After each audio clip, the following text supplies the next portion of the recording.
Christus Vinte, Christus Regnam, Christus, Christus impera.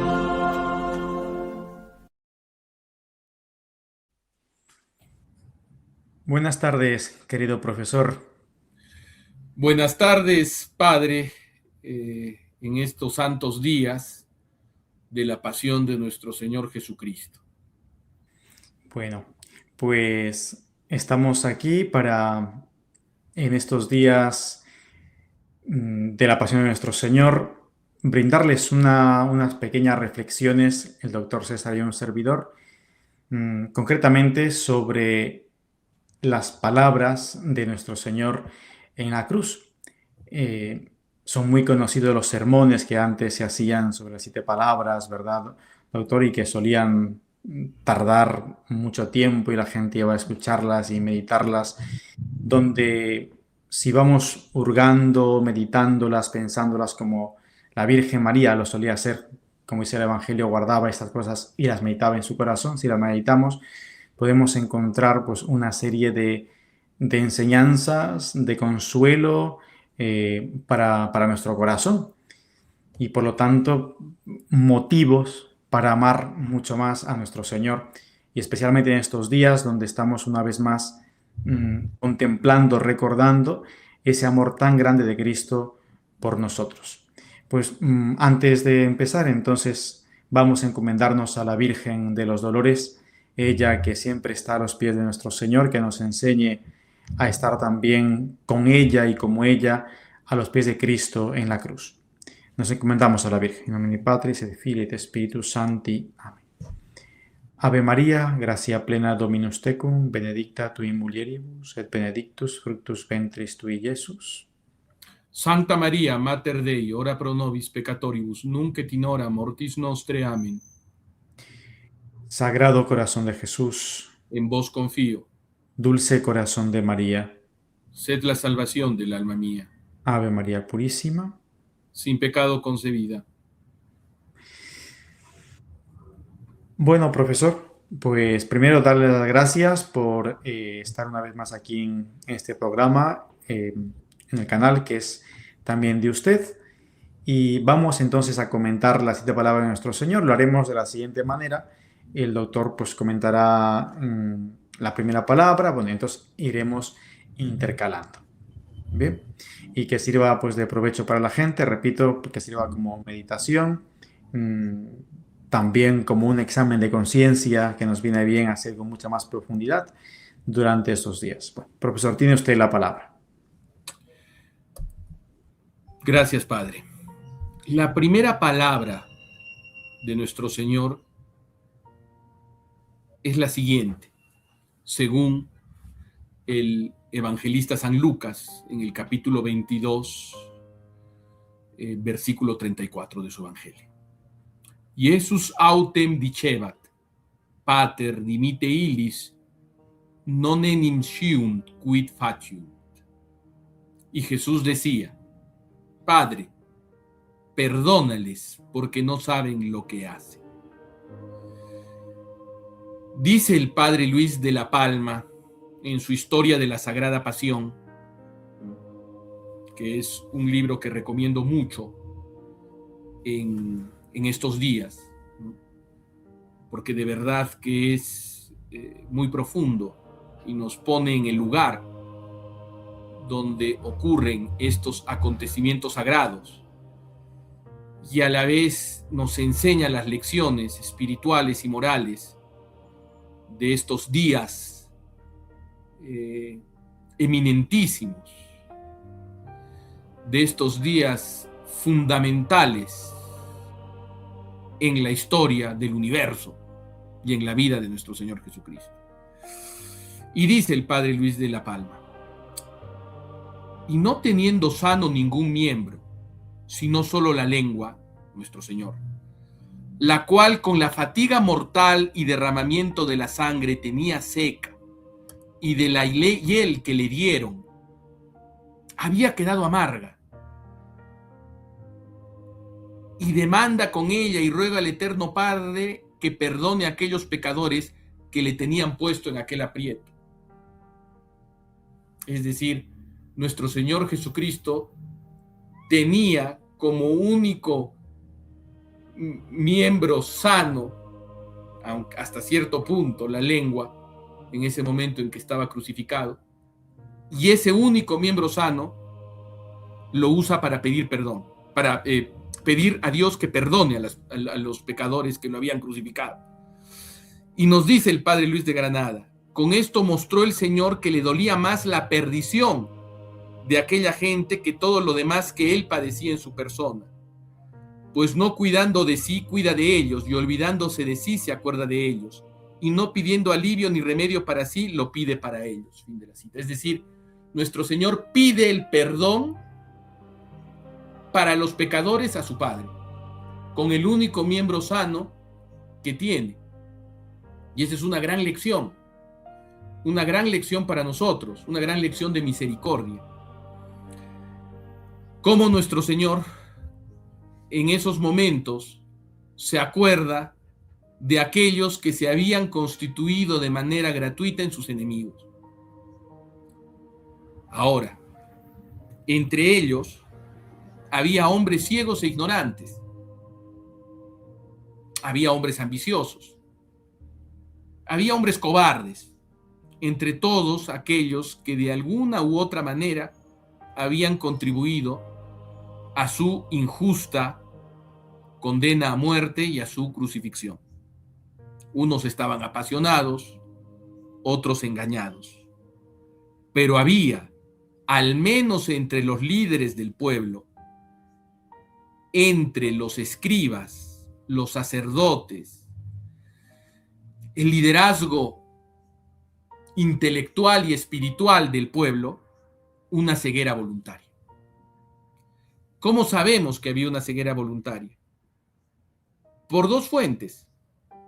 En primer lugar, la constatación por parte de los evangelios y por parte de los mismos enemigos de nuestro Señor Jesucristo, de que nuestro Señor Jesucristo pasaba haciendo el bien, de que había hecho ver a los ciegos, había expulsado a los demonios, había curado a los enfermos y había resucitado a los muertos. Entonces sabían por sus prodigios, por sus milagros, que venía de Dios, porque incluso cuando le atribuyen demonio, nuestro Señor los rebate. Entonces, evidentemente, era un gran bienhechor del pueblo y era un hombre que venía con un poder de Dios. Eso era algo conocido. Pero en segundo lugar está el testimonio de las profecías. Tenemos el capítulo 53 de Isaías, donde se nos presenta al Mesías como siervo de Yahvé sufriente, como varón de dolores. Fue traspasado por nuestros pecados, quebrantado por nuestras culpas. El castigo, causa de nuestra paz, cayó sobre él, y a través de sus llagas hemos sido sanados. Mi siervo el justo justificará a muchos por su doctrina y cargará con las iniquidades de ellos. Isaías, capítulo 53, versículos 5, versículos 11. Joseph Lehman, en otro gran libro que recomiendo para esta fecha, que se llama La Asamblea que condenó a Cristo, nos presenta una profecía que es clarísima y que los miembros del Sanedrín, los escribas y los fariseos, así como los sacerdotes, conocían. Esta profecía incluso da una pista temporal, histórico-temporal, para que los israelitas pudieran reconocer quién era el Mesías. Y es la bendición de Jacob a sus hijos. Y cuando el patriarca llega a su hijo Judá, el tono de la bendición cambia completamente. le dice: a ti, Judá, te alabarán tus hermanos, pondrás tu mano en la cerviz de tus enemigos, se inclinarán ante ti los hijos de tu padre. Eres cachorro de león, Judá, has subido de la presa, hijo mío. No se retirará de Judá el cetro ni la bengala entre sus pies hasta que venga aquel a quien pertenece y a quien deben los pueblos, todos los pueblos, obediencia. Fin de la cita. Incluso el Talmud, en el tratado llamado Sanedrín, en el folio 97, verso, esa es la cita, es decir, volteado, esa es la cita que pone Joseph Lehmann, que fue un gran, junto con su hermano Agustán Lehmann, fueron grandes conversos del judaísmo y sacerdotes, que eran expertos talmudistas en su fase judaica, pero luego al convertirse, se convirtieron en eruditos y fervorosos apologetas. Y bueno, en el tratado Sanedrín, el Talmud dice lo siguiente: el hijo de David no ha de venir antes de que el poder real haya desaparecido de Judá, y el hijo de David no ha de venir antes de que haya desaparecido los jueces de Israel. ¿Y cuál era la demostración del poder real? En el tiempo de estos reinos antiguos, la soberanía se demostraba por el derecho que tenían las autoridades de determinado país para poder juzgar y condenar, particularmente a la pena capital. Cuando un gobernante podía tener poder sobre la vida de otros, era verdadero rey de esos otros y por lo tanto su nación era un verdadero reino. Y en el año 7 después de Cristo, Judea fue reducida a provincia romana y por lo tanto el Sanedrín perdió el poder soberano sobre la vida y la muerte. Y por lo tanto, el Mesías ya debió haber llegado. Y el 7 después de Cristo tenemos a nuestro Señor Jesucristo que ya vive. Por lo tanto, cuando nuestro Señor realiza su vida pública, los judíos versados en la ley sabían cuándo debía aparecer el Mesías y que a partir del 7 después de Cristo ya no aparecería y que por lo tanto, si Dios les había prometido un Mesías, el Mesías ya había venido y tenía que ser Jesucristo por los signos que hacía y por la doctrina que defendía. Es curioso, pero esto nos lo cuenta Lehmann también en la asamblea que condenó a Cristo, que cuando ocurrió el fin del reinado de Arquelao y la conversión de Judea en provincia romana en este año 7 después de Cristo, los miembros del Sanedrín se maldijeron a sí mismos, porque no había llegado el tiempo del Mesías, porque ya debió haber llegado el Mesías, ¿no? Dice así Lehmann: los miembros del Sanedrín se cubrieron la cabeza de cenizas y vistieron con cilicio, diciendo: malditos seamos, porque se le ha quitado el cetro a Judá y el Mesías no ha venido. En ese tiempo podía, en el 7 después de Cristo, podía, como nuestro Señor todavía no tenía una vida pública, podía decirse, bueno, podían tener cierta exculpación, aunque recordemos que esta es la época más o menos en donde nuestro Señor ya es un adolescente y probablemente o ya haya ido al templo a conversar con los doctores en esos 3 días que permaneció perdido, y probablemente también ahí, de manera indirecta, les haya demostrado a los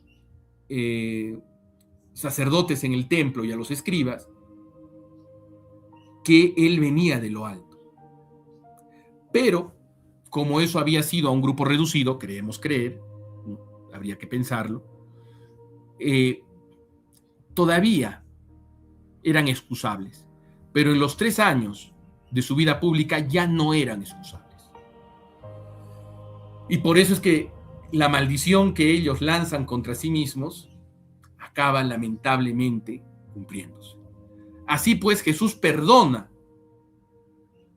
en la cruz al establecer una manera de reconciliarse con Dios a través de la redención que nos ganó en la cruz y la participación en los misterios, en los sacramentos, que en estos días sagrados se establece, particularmente en este Viernes Santo primero, no quedándose en el plano de la justicia estricta que significaría castigar infinitamente la violencia cósmica, que significa haber matado a Dios.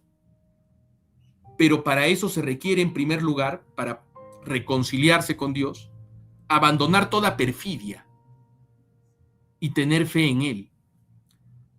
De no ser así, la culpa, que es un don de Dios y nos lleva al propósito de enmienda y a la satisfacción de obra y de palabra, se convierte en un pesado castigo, más profundo cuanto aparentemente menos consciente, y que condiciona al que lo sufre a hacerse enemigo de Dios y de todos los hombres, como dice el apóstol.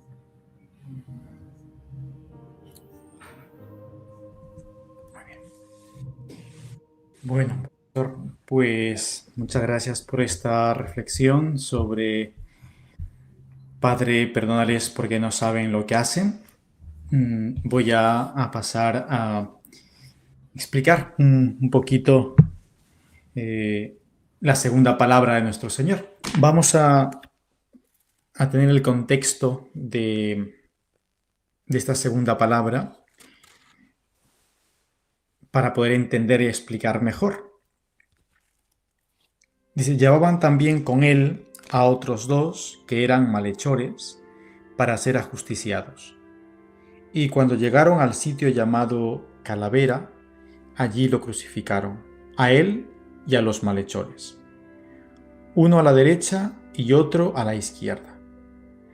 Mientras Jesús decía, Padre, perdónales porque no saben lo que están haciendo. Y al repartirse su ropa, echaron suertes.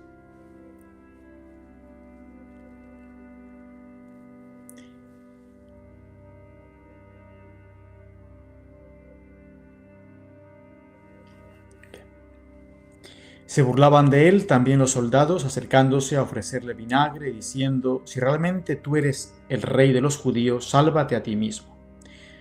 Por cierto, había también una inscripción por encima de él, el rey de los judíos. Uno de los malhechores crucificados blasfemaba contra él, diciendo, ¿no eres tú el Mesías? Sálvate a ti mismo y a nosotros. Pero el otro, tomando la palabra, dijo increpándolo, ¿ni siquiera temes tú a Dios y eso que sufres la misma condena?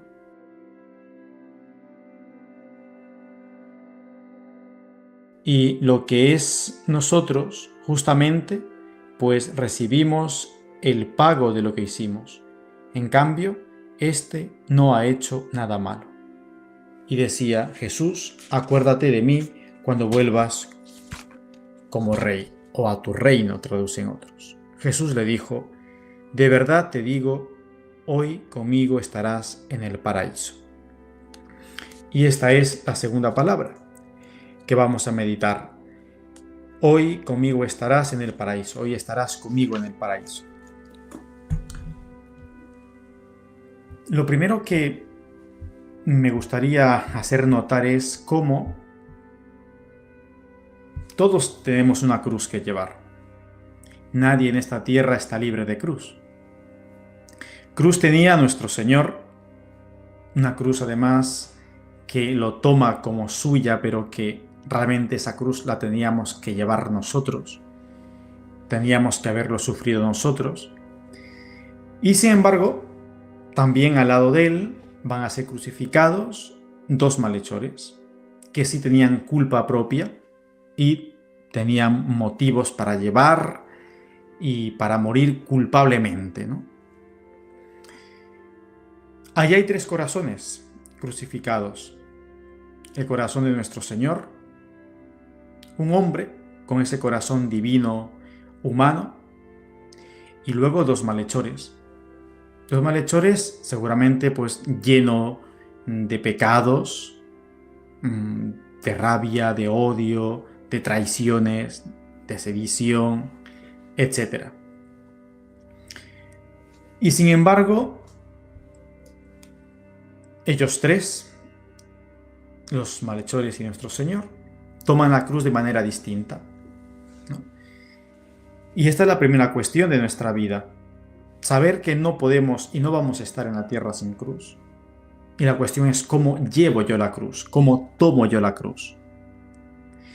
Entonces, cuando la cruz se toma, quizás aceptando la voluntad de Dios y con una resignación o con alegría, si somos capaces, entonces se vuelve redentora.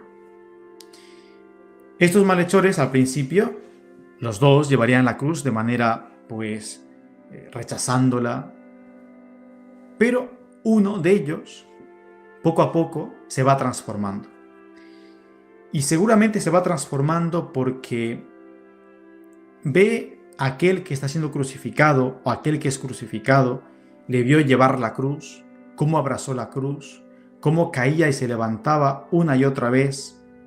Entonces dijo, para sí no es normal que un hombre lleve de esta manera una cruz. Nadie besa la cruz, nadie se abraza a la cruz, nadie cae y se levanta otra vez a tomar la cruz. Entonces, esa actitud del Señor a él, a este buen ladrón que decimos, le fue transformando. Y quizá lo que ya terminó por transformarle fue cuando dijo aquellas palabras que antes ha comentado Dr. César: Padre, perdónales porque no saben lo que hacen. Y es admirable porque ¿cómo es que no saben lo que hacen, Señor? Si te están crucificando, te están matando, te han escupido, te han flagelado. Pero el Señor quiere como salvarnos hasta el final, quiere como excusarnos hasta el final, como para llevarnos a la conversión. Y para uno, para un malhechor, para el malo, es motivo de burla que Jesús tenga esta actitud. No dice que tú eres el rey, sálvate a ti mismo, sálvanos también a nosotros. Y es cuando el buen ladrón le echa en cara y le dice: ¿no temes a Dios estando tú condenado, sufriendo la misma pena que Él? Curiosamente, este ladrón está reconociendo la divinidad de Cristo en este momento. Dice: ¿no temes tú a Dios estando tú condenado, sufriendo tú la misma pena que Él? Está reconociendo que Dios está muriendo por nosotros. Al ser judío, conocía las Escrituras, pues sabía que iba a venir un Mesías que nos iba a rescatar de nuestros pecados, aunque muchos de los judíos, y quizá la gran mayoría, esperaba un libertador simplemente carnal, que les libre de la opresión del pueblo de Israel, que les libre pues a muchos de la pobreza, pero no esperaba un Mesías que les libre de los pecados. Es uno de los motivos por los cuales también el pueblo judío no cree en nuestro Señor, porque les está predicando una liberación de los pecados y no de la opresión. Esperaban pues un Mesías que venga con un ejército que les libere, etcétera, etcétera. En cambio, este buen ladrón, San Dimas, como decimos, pues se da cuenta que este no es un hombre cualquiera. Es un hombre especial y al mismo tiempo reconoce la divinidad. Esto que nos sirva también de ejemplo a nosotros, como a pesar de ser grandes pecadores, porque como dirá San Agustín, si Dios no me da su gracia o me retira su gracia, somos capaces de cometerlo nosotros solos, los peores pecados del mundo. Uno solo, todos los pecados podemos cometerlo. Pero lo que no podemos hacer jamás es desesperar de la misericordia de Dios, porque Dios siempre nos espera, Dios siempre nos llama. Pero lo que no hay que hacer es abusar de esa misericordia de Dios, porque puede ser que tenga el corazón tan endurecido que luego ya no pueda convertirme, que luego ya no pueda arrepentirme. Seguramente este buen ladrón, San Dimas, se dejó tocar por el Señor. Y nosotros también debemos hacerlo estos días, sobre todo de pasión. Creo que no hay un ejemplo o una señal, una muestra sensible del amor de Dios por nosotros que la pasión. Un Dios que muere, un Dios que se da, un Dios que se entrega, un Dios que se encarna primero, pero un Dios que va a morir y muere por nosotros. Y San Dimas, al ver a este Dios muriendo, ¿qué corazón nos enternece al ver a su Dios crucificado? Pues no desesperemos nosotros por muchos pecados que tengamos, pero sí confiemos en esa misericordia infinita de Dios y acerquémonos a Él. Es aquello que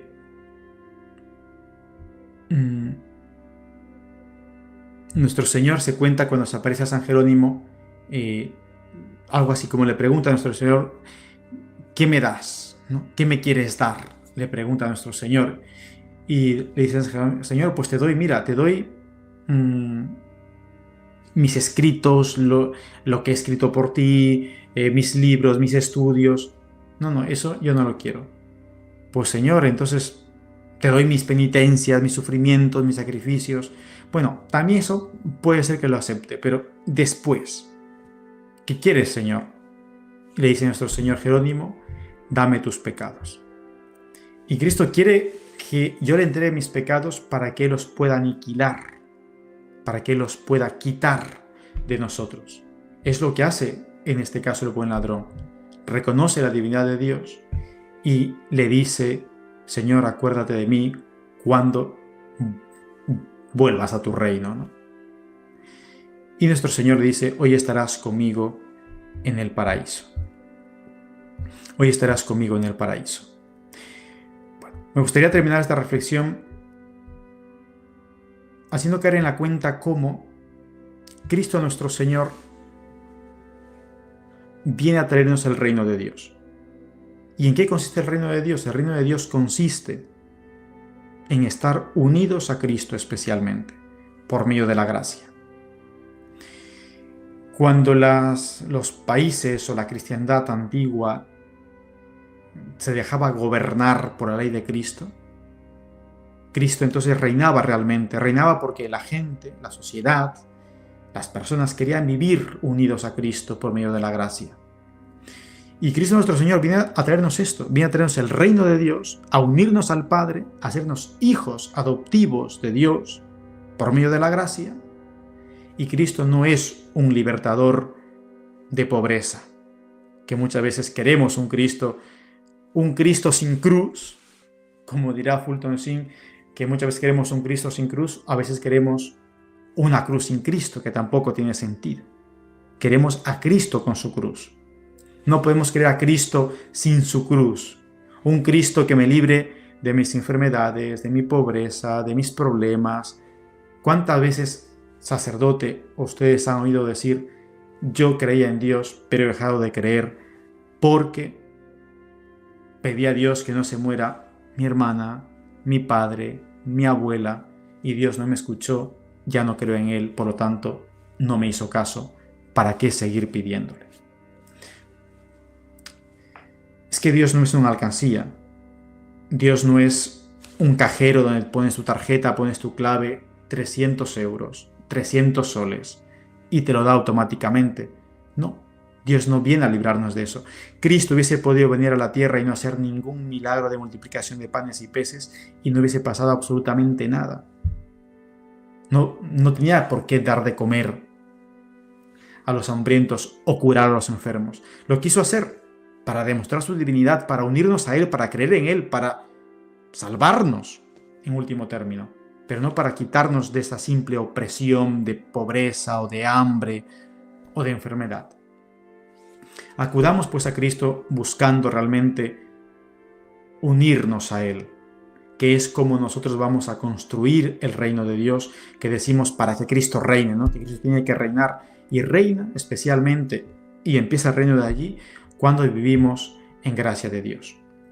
Pues pidamos a la Virgen María que nos enseñe a confiar plenamente en el corazón de Jesús a pesar de nuestros pecados y que viviendo en gracia nosotros podamos contribuir de nuestra pequeñez al reino social de nuestro Señor Jesucristo. Adelante, profesor, usted. Gracias. Tercera palabra.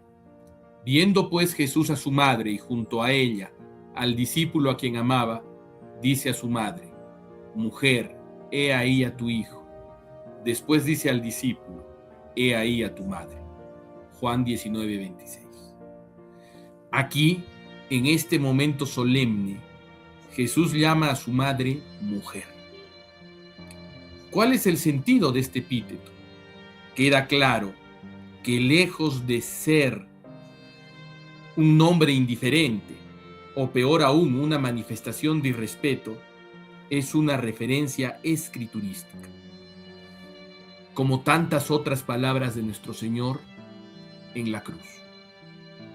En primer lugar, nos remitimos al llamado protoevangelio, en Génesis 3:15. Cito: y pondré enemistad entre ti y la mujer, entre tu linaje y su linaje. Este te aplastará la cabeza y tú le aplastarás el calcañar. María es la nueva Eva, que también era la mujer por antonomasia, pero que en lugar de condenarnos nos traía la redención, en una figura tan cara a los escritores eclesiásticos y padres de la iglesia más antiguos, como Justino, Tertuliano e Ireneo de León. Precisamente San Ireneo, discípulo de San Policarpo y por él de San Juan, nos dice: de este modo, el nudo hecho por la desobediencia de Eva fue soltado por la obediencia de María. En segundo lugar, es un título mesiánico, mujer, que es paralelo al del Hijo del Hombre, otra figura de antonomasia, con el que el mismo Cristo se reconoce. El Hijo del Hombre es también el Hijo de la mujer, que en el episodio de las bodas de Caná y en el de la cruz, momentos significativos de inicio y consumación de la hora de nuestro Señor, que es la hora de nuestra redención, llama así a su madre, mujer. Finalmente, es también de gran importancia ver cómo llama Jesús a San Juan, el discípulo a quien amaba. María es entonces madre de los discípulos amados de Cristo, es decir, de los predestinados a la salvación, de los elegidos. Es aquí donde se puede ver de una manera acabada aquella idea expresada por un padre de la iglesia como San Juan Damasceno y repetida por San Buenaventura, San Bernardo y San Alfonso María de Ligorio, que nos dicen que la devoción mariana es signo de predestinación. Profundicemos pues en nuestra devoción mariana en estos días de la Pasión, en la devoción a los dolores de Nuestra Señora, a la soledad de Nuestra Señora, que en nuestros pueblos hispánicos se representan de una manera tan conmovedora en las procesiones y actos de devoción pública, popular de estos días. Gracias. Cuarta palabra: Dios mío, ¿por qué me has abandonado? Realmente, estas palabras, cuando viene gente a mi persona y nos hablan de su abandono, de su sufrimiento, de sus cruces, de sus problemas, me viene a la memoria estas palabras de nuestro Señor: Dios mío, ¿por qué me has abandonado? Y es muy significativo porque es un gran misterio. Es como decir que Dios mismo, porque Jesús es la segunda persona de la Santísima Trinidad, es Dios, es el Verbo eterno, de alguna manera Dios mismo es como que siente el abandono de Dios, ¿no? Obviamente lo dice desde su ser como hombre, siente como ese abandono de Dios, pero curiosamente es, al ver esa unión hipostática, está contemplando siempre Jesús como hombre a Dios. Pero, por otra parte, siente ese abandono. ¿Y por qué siente ese abandono? Aquí es algo muy, muy profundo y podríamos explicar muchas cosas. Pero, ¿Cristo para qué ha venido? El Hijo de Dios, ¿para qué se ha hecho hombre? Se ha hecho hombre para redimirnos. Y para redimirnos Él quiere asumir y asumió nuestros pecados.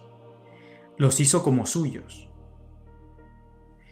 Decíamos en la segunda palabra, hoy estarás conmigo en el paraíso. El buen ladrón dice, no temes, estando tú sufriendo la misma pena, él no ha hecho nada, nosotros sí. Quizás nuestro Señor en su corazón pensaba y decía, si supieses tú yo lo que he hecho, quizás no dirías esas palabras. Es verdad que objetivamente Cristo no ha pecado, no puede pecar, es Dios. Pero sin embargo, Él quiere asumir nuestros pecados como si Él los hubiese cometido. Es el gran misterio de Getsemaní. La agonía de Cristo, ese sufrimiento de Cristo en el huerto de los olivos, no es necesariamente ni principalmente porque Él ve los sufrimientos físicos que va a pasar horas después, como puede ser la flagelación, la coronación, la crucifixión, sino porque Él es consciente que ha asumido nuestros pecados y el Padre ha aceptado ese ofrecimiento. Cuando dice, hagamos redención, como dirá San Ignacio de Loyola en Ejercicios Espirituales, que pone esas palabras en la Santísima Trinidad, hagamos redención. Padre, yo me ofrezco. Y eso conlleva que yo voy a pagar, digámoslo así, la deuda de los hombres hacia ti. Y si yo pago la deuda, es que yo asumo esa deuda. Lo hago como propio. Es una deuda mía. Por lo tanto, es como que si yo fuese el deudor, como si yo hubiese cometido esa deuda, esos pecados. Entonces, el corazón de Cristo está cargado, de alguna manera, se puede decir, de todos los pecados del mundo entero. Y esto es el abandono que siente, de alguna manera, nuestro Señor, que le lleva a decir, Dios mío, ¿por qué me has abandonado? Yo soy el culpable de que Cristo nuestro Señor diga esas palabras, Dios mío, ¿por qué me has abandonado? Son mis pecados. Pero como todo sirve para nuestro provecho y nuestra enseñanza, Cristo nos enseña que hasta en la unión más grande que podamos tener con Dios, podemos sentir el abandono de Dios. Conozco una religiosa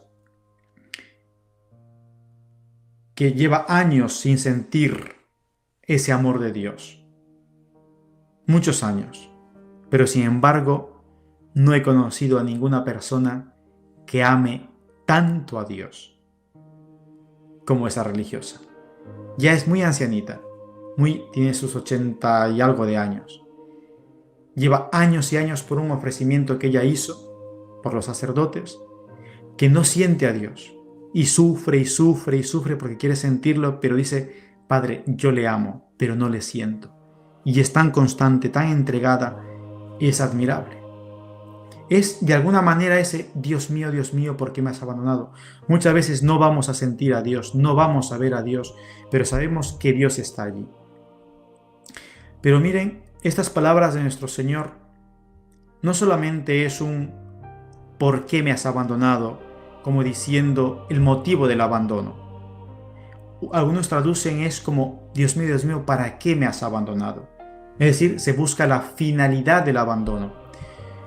Nuestro problema está cuando quizás en la cruz nos quedamos solamente con la cruz, el por qué damos vueltas al asunto y no nos podemos reflexionar para qué Dios me abandonó. O por qué yo, Dios, no siento en este momento. O por qué tengo yo esta cruz. No debo de quedarme mirando simplemente la cruz, llorando, sufriendo tontamente. Debo decir, Señor, ¿qué quieres, mejor dicho, ¿no? ¿Qué quieres que yo haga con esta cruz? ¿Cómo la tengo que llevar? La pregunta está ahí, en la finalidad. ¿Para qué Dios me ha enviado esta cruz, esta crucifixión, este problema? Pues vamos a pedir a nuestro Señor, primero, perdón porque soy culpable de que él haya sentido ese abandono y ese grito desgarrador: Dios mío, ¿por qué me has abandonado? Y por otra parte también pidamos al Señor por esas personas que en su vida sienten el abandono, aunque Dios no les abandona. Como me dijo una vez una niña de 5 añitos cuando les expliqué el catecismo, fueron a acompañarme a preparar las cosas para misa y dice ella: bueno, porque nosotros siempre estamos con Dios.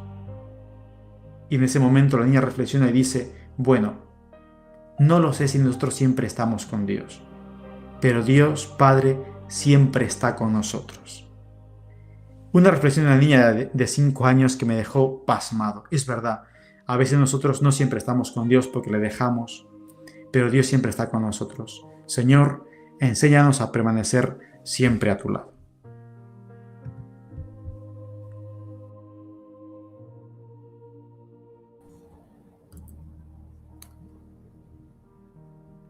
Quinta palabra. Después, sabiendo Jesús que todo estaba consumado, para que se cumpliera la escritura, dijo: tengo sed. Juan 19:28. En esta palabra, esta quinta palabra de nuestro Señor, tenemos dos elementos fundamentales. Todo estaba cumplido y para que se cumpliera la escritura. ¿A qué se refiere esto nuestro Señor? ¿A qué se refiere con esto? Porque aquí se establece una relación lógica entre tengo sed y el cumplimiento de la escritura, que es la causa que hace que nuestro Señor diga tengo sed. Entonces, para que se cumpliera la escritura, dijo tengo sed. La sed, aunque parezca mentira, es una cosa rara en este mundo contemporáneo nuestro. Se habla más bien de la hidratación. Las personas que viven en esta nueva religión, que es la cultura de la salud, la cultura del fitness, del bienestar físico, que se convierte casi en una ascesis que no tiene como fin mortificar el cuerpo para unirse a Dios, sino que tiene como fin la propia vanidad o esta propia ascesis, como una especie de ciega monstruosidad que se justifica a sí misma. Pero en este contexto, muchos nunca tienen sed, porque siempre están perfectamente hidratados. Y si alguna vez tienen ganas de tomar agua, será para acompañar una comida, ¿no?, más allá de sus 3 litros obligatorios que tienen que tomar de agua para su supuesto bienestar físico. No. La sed, para aquellos que la hayan verdaderamente experimentado, es un síntoma de deshidratación que se torna ardiente. El que tiene sed, el que padece de sed, siente como que su garganta se consume en un fuego y parece desvanecerse. Entonces es algo bastante doloroso padecer de sed. ¿Y qué ocurre? A lo largo de su pasión, a lo largo de de estas horas terribles, nuestro Señor se ha deshidratado de manera exponencial. Y la pregunta es, ¿por qué recién ahora manifiesta su sed? Es más, como cuenta Scott Hahn en este libro muy interesante que se titula La Cuarta Copa, Jesús tuvo sed mucho antes de que llegaran sus últimos instantes de vida. Por eso sus palabras tienen que reflejar algo más que su deseo de un último trago. Es evidente que se hallaba en plena posesión de sus facultades, ya que fue consciente de que todo estaba ya consumado. Porque incluso antes de su crucifixión en el Gólgota, Dice el Evangelio según San Marcos que le dieron a beber vino con mirra, pero él no lo aceptó. Sin embargo, cuando ya está en la cruz en sus últimos momentos, ahí dice, sabiendo que todo estaba cumplido, para que se cumpliera la escritura, dice, tengo sed. Porque ¿qué era lo que estaba cumplido? Estaba cumplida nuestra Pascua, la cena pascual, que es la figura, la sombra del santo sacrificio del Calvario. Y en la cena pascual se consumían 4 copas. Pero nuestro Señor se negó durante la cena a tomar la última copa, la 4ª copa. Y la 4ª copa es posterior, mejor dicho, a estas palabras previas de nuestro Señor. Tengo sed. Ya todo está consumado. Se ha consumado el sacrificio del verdadero Cordero de Dios. Y por lo tanto, al decir sitio, tengo sed, nuestro Señor pide que le den de beber en esta esponja con este hisopo, que es semejante al hisopo con el que los judíos rociaban la sangre del cordero en el libro del Éxodo, que era señal de salvación. En el momento en que venía el ángel exterminador. Y así con este hisopo que dice San Juan, con esta vara, con una esponja, que eso es un hisopo, se le lleva este vinagre que sirve de 4ª copa y por lo tanto de consumación de este misterio que había sido prefigurado por la cena de pascual y que representaba la verdadera y definitiva liberación no solo del pueblo de Israel, sino de todos los pueblos, en la medida en que se unan a este sacrificio de nuestro Señor, que será renovado a partir de ese momento todos los días hasta el fin de los tiempos en el santo sacrificio de la misa. Participemos también en estos días del misterio eucarístico, comulguemos con las debidas disposiciones y pidamos a Dios en nuestras comuniones, ofreciéndolas, por la paz en el mundo y por la conversión de tantas personas que incluso ocupan puestos de liderazgo muy delicados en todas las instituciones más importantes del mundo. Gracias.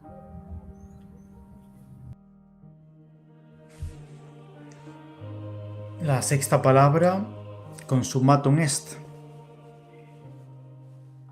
Cumplido está. O está cumplido.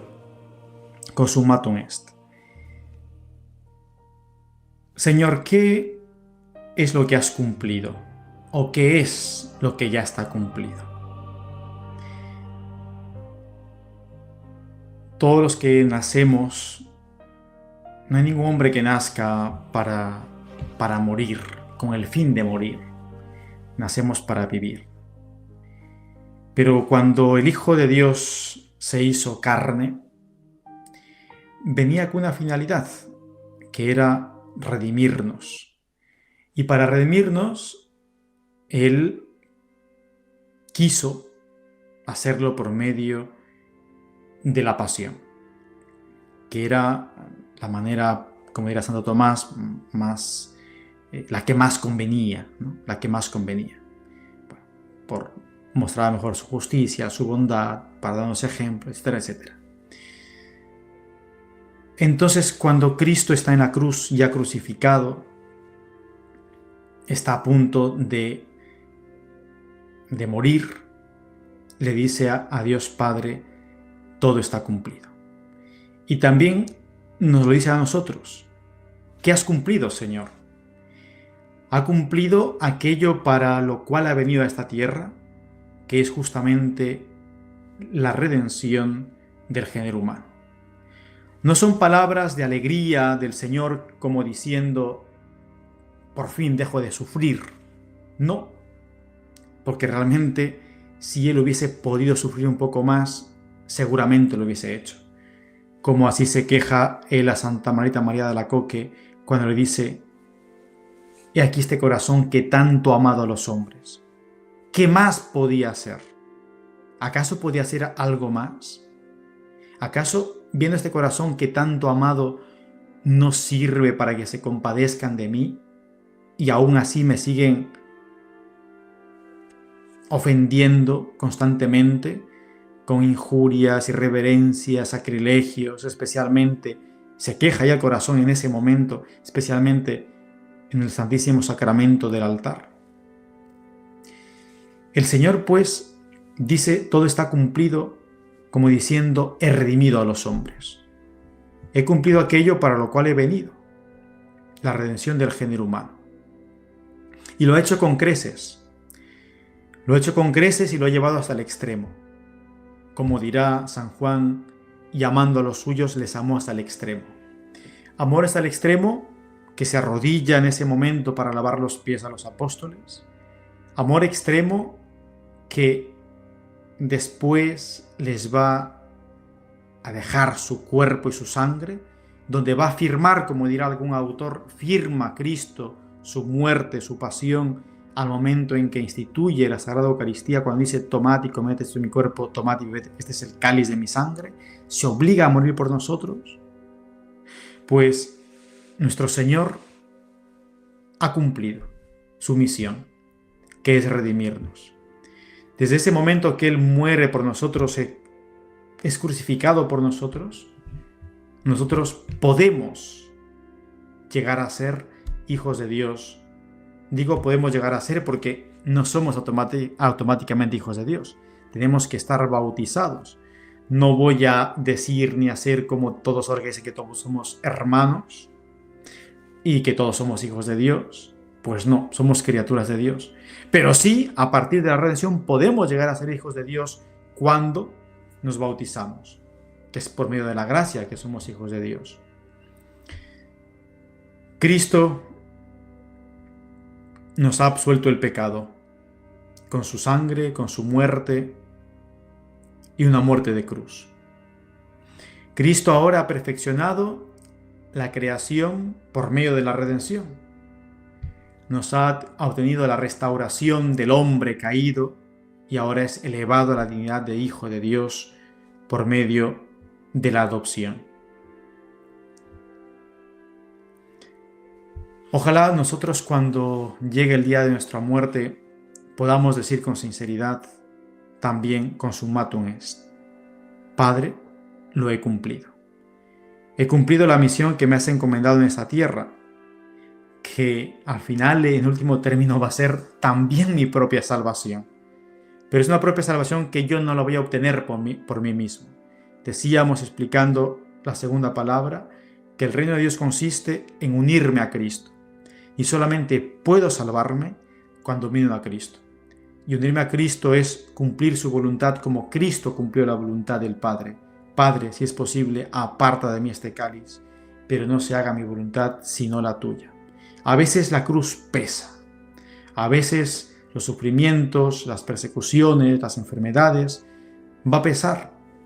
Y como a Cristo, no como a Cristo porque no podemos sufrir como Cristo, pero permítame la comparación, como Cristo también vamos a ser atormentados, agobiados, pero lo que al final nos redime es aceptar la voluntad de Cristo, aceptarlo, unirnos a Él, abrazarnos con su cruz. En último término, vamos a llegar a la salvación no por el sufrimiento, sino por el amor, porque Cristo nos salva por el amor, porque Él nos ama al Padre, y por amor al Padre nos va a salvar a nosotros, porque quiere que vivamos en gracia de Dios, vivamos según la voluntad del Padre. Pero cuando hay amor, entonces somos capaces de sufrir, porque no hay ninguna persona humana que haya amado tanto a Dios como la Virgen María, sin embargo es la que más ha sufrido. No hay naturaleza humana de tanto amor como Cristo, sin embargo es el que más ha sufrido. Porque también se mide el amor por medio del sufrimiento. Pero recuerden que después del sufrimiento viene también un gran gozo. Así como grande ha sido, por ejemplo, la Virgen María, grande fue su dolor porque grande fue su amor. Pero también fue la que más gozó en la resurrección porque fue la que más sufrió, porque fue la que más amó. Señor, que yo también pueda decir algún día, Padre, todo lo he cumplido o está cumplido. Que la Virgen María sea nuestra intercesora, nuestra medianera, que ella es nuestra corredentora, que nos enseñe a cumplir siempre la voluntad de Dios Padre.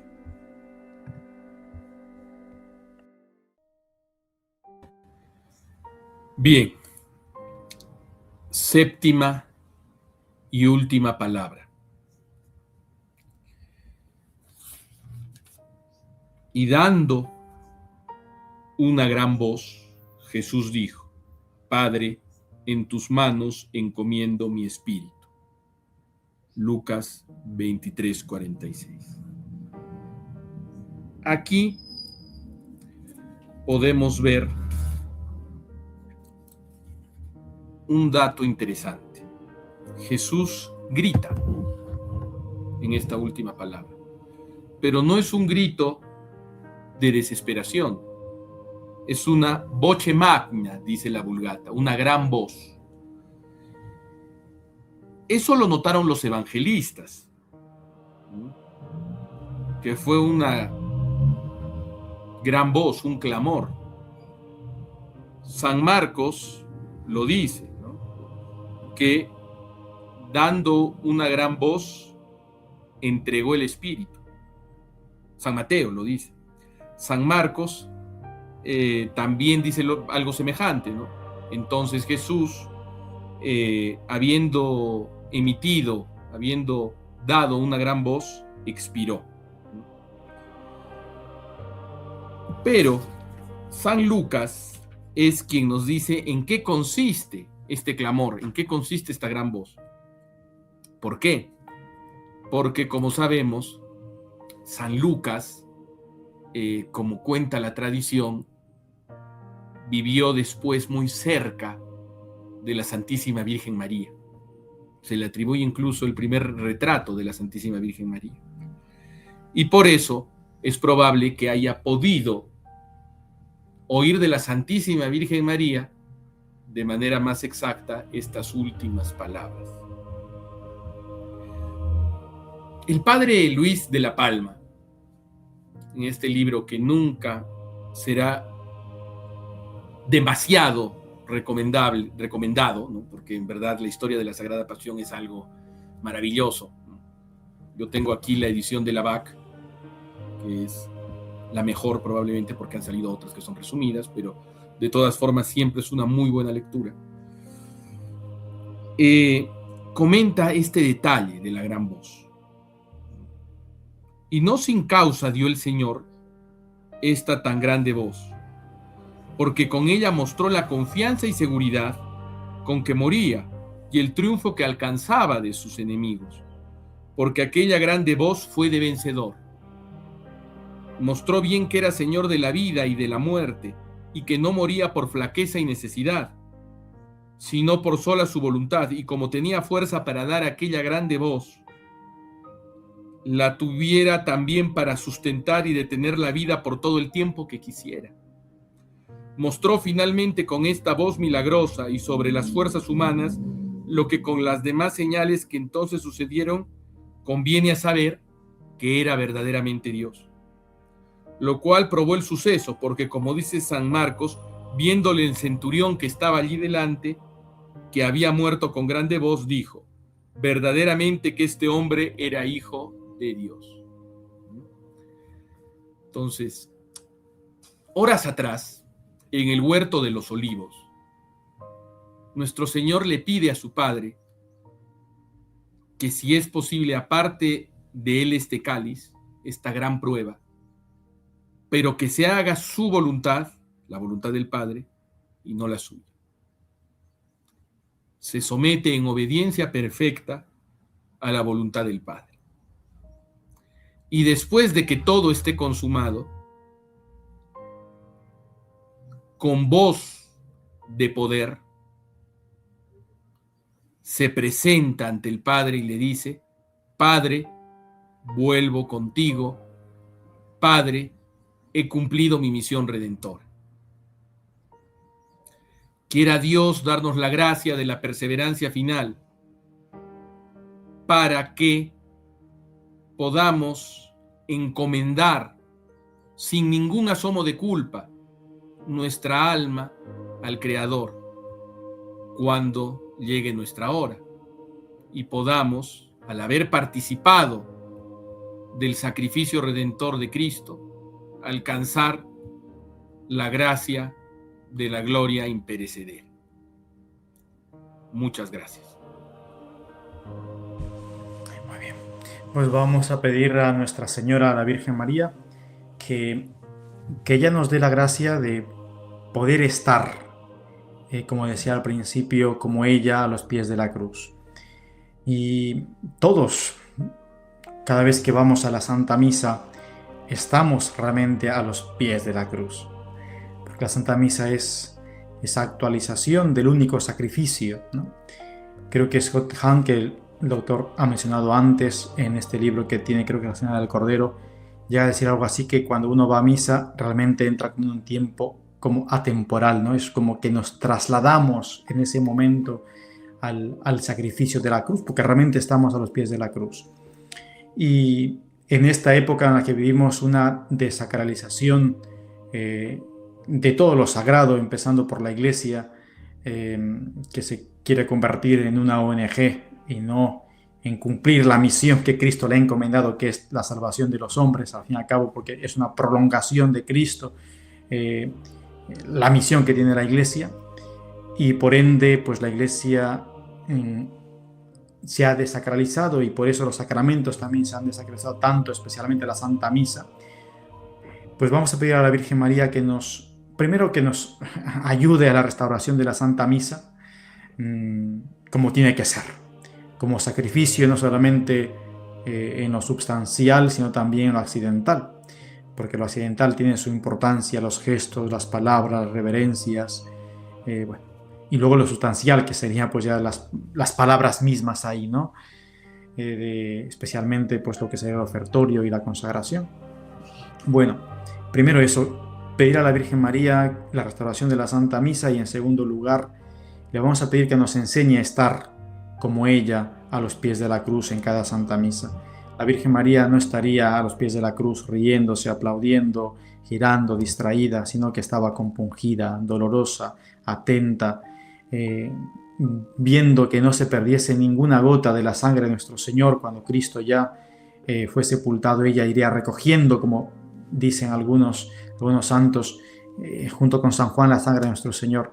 Pues también que nosotros no perdamos ni una gota de la sangre de Cristo, y que ella nos enseñe esa reverencia a los pies de la cruz siempre, Stabat Mater dolorosa. Nosotros también de esta manera a los pies de nuestro Señor, y encomendémonos a la Virgen, ella que es nuestra corredentora, porque ella nos ha traído a Cristo y Cristo nos ha traído a la salvación. Doctor, le deseo dentro de unos días pues que tenga unos santos días de resurrección. Gocémonos con esos días de la resurrección de nuestro Señor, pero en estos días pues vivamos compungidos que por nosotros, por nuestros pecados, está Cristo en la cruz.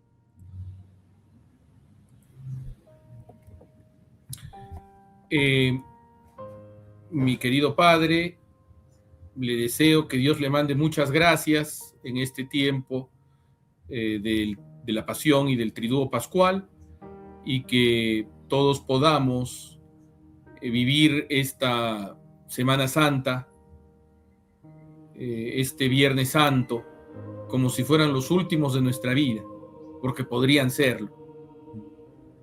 Y como si el mundo fuera a fenecer, porque podría ocurrir eso. Y que Dios nos dé muchas fuerzas para, en esta coyuntura de pasión de la Iglesia en la que estamos viviendo, podamos encontrar las lecciones que favorezcan nuestra perseverancia. Así es. Bueno, profesor, muchas gracias. Nos vemos prontamente si Dios quiere. Pro Aris et Focis tratará temáticas de filosofía, teología, liturgia, historia, política, derecho, cuestiones de actualidad y, en general, todo lo humano y lo divino, desde la postura doctrinal católica tradicional íntegra, contrarrevolucionaria, reaccionaria y legitimista. Les invito a suscribirse y a compartir los vídeos, que será de gran ayuda. Y si desean ayudarnos al sostenimiento de este canal, lo pueden hacer por Patreon o PayPal. Que viva Cristo Rey y María Santísima.